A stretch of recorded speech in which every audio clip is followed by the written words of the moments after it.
ఈరోజు స్ట్రీట్ స్టైల్‌లో అల్లం పచ్చడి ఎలా చేయాలో చూద్దాము. టేస్ట్ అయితే ఎక్సలెంట్‌గా ఉంటుంది. ఇడ్లీ, దోస కాంబినేషన్స్‌లోకైతే అద్భుతం అనమాట. 100% ఎంజాయ్ చేస్తారు. కొత్తగా చూసేవాళ్ళు మన ఛానల్‌ని సబ్స్క్రైబ్ చేసుకోవటం మర్చిపోవద్దు.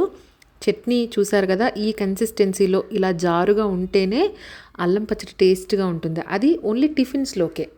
ఇదిగోండి ముందుగా ఒక హాఫ్ ఇంచ్ అల్లాన్ని, పచ్చిమిరపకాయలని చక్కగా వేయించుకొని పక్కన పెట్టుకోవాలి.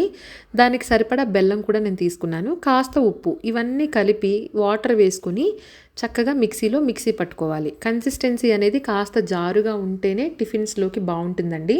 అన్నంలోకి చేసుకునే అల్లం పచ్చడి అనేది అది వేరేగా పెడతారు. అది నిలవ పచ్చడి అనమాట. ఇదేంటంటే ఇన్‌స్టంట్‌గా చేసుకునే అల్లం పచ్చడి. దీంట్లోకి తాలింపు లాంటిది కూడా ఏం అవసరం లేదు. టేస్ట్ అయితే కారం కారంగా, తీయగా చాలా బావుంటుంది. పునుగులు, బజ్జీలు ఇలాంటి దోస, ఇడ్లీలోకి సూపర్ అనమాట. ట్రై చేయండి తప్పకుండా.